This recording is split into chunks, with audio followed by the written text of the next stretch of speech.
মোহন, আজকে কি কি বিষয় নিয়ে আলোচনা হবে, এছাড়া কোন কোন বিষয়ে চুক্তি হতে পারে, আপনার কাছে কি তথ্য রয়েছে বিস্তারিত একটু জানাবেন।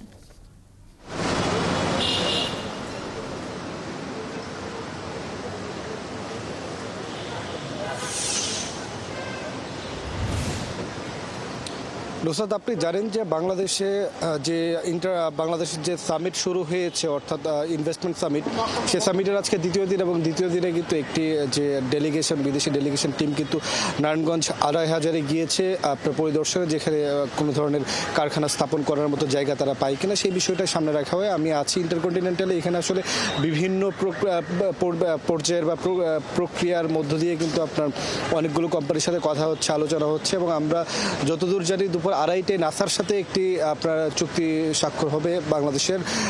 যে চুক্তিটি আসলে নন সামরিক, অর্থাৎ সামরিক না, সামরিকের বাহিরে গিয়ে আপনার আমাদের যত ভূআকাশের বা আমাদের স্যাটেলাইট ভিত্তিক যতগুলো যে ধরনের সহায়তা প্রয়োজন বা এ যাবতীয় যা যা রয়েছে সেই বিষয়ের মধ্যে একটা চুক্তি হবে। তারপরে কিন্তু বিশ্বব্যাংকের সাথে আলোচনা রয়েছে, আলোচনার মধ্যে আসলে আরও কিছু সমঝোতা স্মারক এবং চুক্তি স্বাক্ষর হতে পারে বলে আমরা জেনেছি। এরই মধ্যে কিন্তু প্রধান উপদেষ্টা ডক্টর মোহাম্মদ ইউনূসের সাথে কিন্তু আপনারা চীন এবং কোরিয়ান ডেলিগেশন দেখা করেছেন, এবং প্রধান উপদেষ্টা প্রেস সচিব যিনি শফিকুল আলম, তিনি কিন্তু আমাদেরকে আগে জানিয়েছিলেন যে এই যে ইনভেস্টমেন্ট সাবমিটে যে বিদেশি ডেলিগেশন যারা ডেলিগেটসরা এসেছেন তাদের সাথে প্রধান উপদেষ্টা নিজে বিভিন্ন আপনার প্রয়োজন হলে দেখা করবেন, কথা বলবেন, ইনভেস্টমেন্টের বিষয়ে আলোচনা করবেন।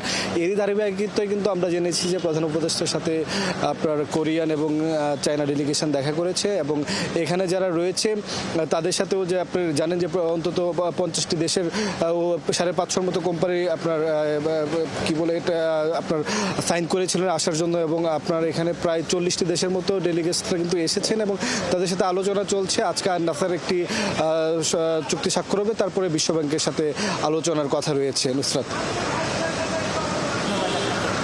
দর্শক, রাজধানীর হোটেল ইন্টারকন্টিনেন্টাল থেকে যুক্ত হয়েছিলেন সহকর্মী মোহন ইসলাম। সামিটের বিষয়ে বিস্তারিত তিনি আমাদের জানাচ্ছিলেন।